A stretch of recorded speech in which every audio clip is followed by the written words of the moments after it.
Good evening friends, मैं आपका दोस्त दीपक हाजिर हूं नई वीडियो के साथ। तो आज हम इस वीडियो में बात करने वाले हैं डीप फार्मा ऑफिशियल चैनल में। बहुत छोटी वीडियो होगी तो वीडियो को लास्ट तक जरूर देखना, लाइक करके, शेयर करके और सब्सक्राइब करके अपने रिएक्शन जरूर शेयर करें और बेल का आइकन जरूर प्रेस करें। तो इस वीडियो में हम बात करने वाले हैं ZES, मतलब इसकी फुल फॉर्म की बात करें तो बहुत ही इंपॉर्टेंट है।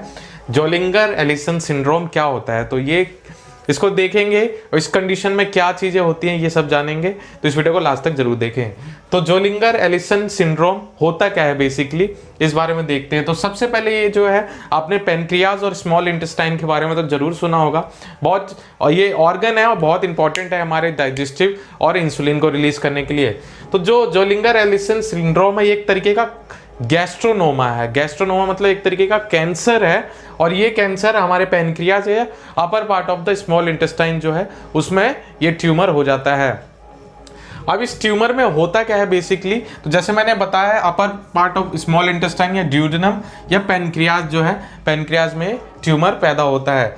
तो इसके चलते क्या होता है, इसके चलते जो है हमारा जो है सिक्रीशन, अब आपने स्टमक के बारे में पढ़ा ही होगा, तो उसमें पेराइटल सेल से जो है गैस्ट्रिक एसिड जो है रिलीज होता है। तो जब ये गैस्ट्रोनोमा जो होता है, इसके चलते जो एक्सेसिव जो है गैस्ट्रिन रिलीज होने लगता है। गैस्ट्रिन एक तरीके का हार्मोन है जो बेसिकली क्या करता है, हमारे गैस्ट्रिक जूस को ट्रिगर करता है। गैस्ट्रिन की प्रोडक्शन ज़्यादा होने लगती है, इसके चलते है जो अल्टीमेटली एक तरीके की चेन बन जाती है। गैस्ट्रिन प्रोड्यूस ज़्यादा होगा, फिर ये हार्मोन जो है हमारे गैस्ट्रिक जूस जो है उनको ट्रिगर करेगा, तो गैस्ट्रिक जूस का जो है प्रोडक्शन ज़्यादा होगा। अब अगर जब गैस्ट्रिक जूस का प्रोडक्शन या एसिड का प्रोडक्शन ज़्यादा होगा तो उसके चलते क्या होगा, पेप्टिक अल्सर, क्योंकि जो एसिड प्रोडक्शन ज़्यादा होगा तो वो हमारे स्टमक में ज़्यादा होगा। अब स्टमक में भी म्यूकस लाइनिंग होती है, अगर एसिड ही ज़्यादा प्रोड्यूस हो रहा है तो वो म्यूकस लाइनिंग जो है पेनिट्रेट हो सकती है, और इसके चलते जो है अल्सर का वो रूप ले सकता है, जिसको हम, हमारे स्टमक जो अल्सर होता है उसको हम पेप्टिक अल्सर बोलते हैं। अब ये पेप्टिक अल्सर इतना खतरनाक होता है जो आप कल्पना भी नहीं कर सकते कितना पेनफुल होता है, और इसकी कंडीशन से जो गुजर रहा होता है वो काफ़ी ज़्यादा उसको परेशानियों का सामना करना पड़ता है।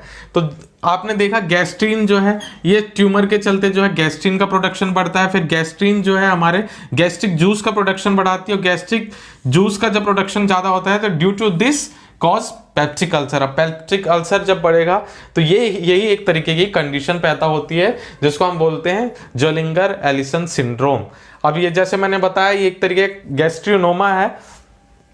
अब इसके जब ये गैस्ट्रिनोमा है, इसको बेसिकली अगर हम इसको क्लेरिफाई करें पर्टिकुलरली, तो इसको हम बोलते हैं न्यूरो एंड्रोक्राइन ट्यूमर कॉल्ड गैस्ट्रिनोमा। तो ये एक तरीके का न्यूरो एंड्रोक्राइन ट्यूमर। अब एंड्रोक्राइन कई तरह के ग्लैंड होते हैं जिससे हमारे हार्मोन्स, एक्सोक्राइन एंड्रोक्राइन ग्लैंड्स के बारे में पढ़ा होगा, डक्ट लेग जिसमें डक्ट होती है, किसी में डक्ट नहीं होती है। तो एंड्रोक्राइन, ये न्यूरो एंड्रोक्राइन ट्यूमर का जो है उसको हम बोलते हैं गैस्ट्रिनोमा की कंडीशन।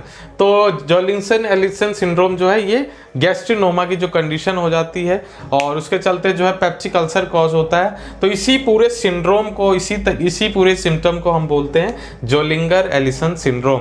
अब इस कंडीशन में क्या होगा, आपको खुद ही गैस कर सकते हैं। अगर पेप्टिक अल्सर होता है तो उसके चलते क्या क्या हो सकता है, पेन तो होगा ही होगा, डायरिया की कंडीशन हो सकती है, गैस्ट्रोइंटेस्टिनल ब्लीडिंग हो सकती है, क्योंकि जो है एसिड हमारी स्टमक लाइनिंग को है पेनिट्रेट कर चुका है, तो वो लाइनिंग में बार बार जो गैस्ट्रिक जूस जो होता है बहुत कॉस्टिक होता है, और इसके चलते जो ब्लीडिंग भी कॉज हो सकती है, और कई सारे कंडीशंस जो है पैदा हो सकती है। तो इस कंडीशन में कई सारी मेडिकेशंस का यूज किया जाता है, जैसे प्रोटॉन पंप इनहिबिटर। अब हम कंडीशन को कैसे खत्म कर सकते हैं, आप खुद भी सोचेंगे, गैस्ट्रिक जूस के ही चलते जो है पेप्टिक अल्सर हो रहा है। अगर हम गैस्ट्रिक जूस का प्रोडक्शन कम कर दें किसी भी तरीके से, तो ये कंडीशन को हम रोक सकते हैं। तो गैस्ट्रिक जूस का प्रोडक्शन आपने प्रोटॉन पंप इनहिबिटर्स में देखा ही है।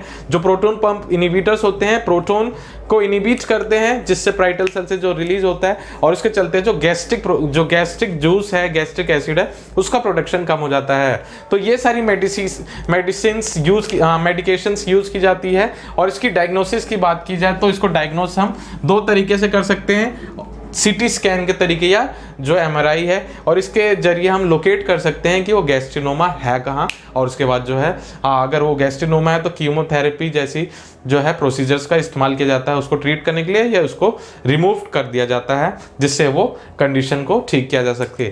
तो ये है जोलिसन एलिसन सिंड्रोम के बारे में छोटी वीडियो, क्विक वीडियो, फटाफट मैंने बताया जो मेन चीज़ें हैं।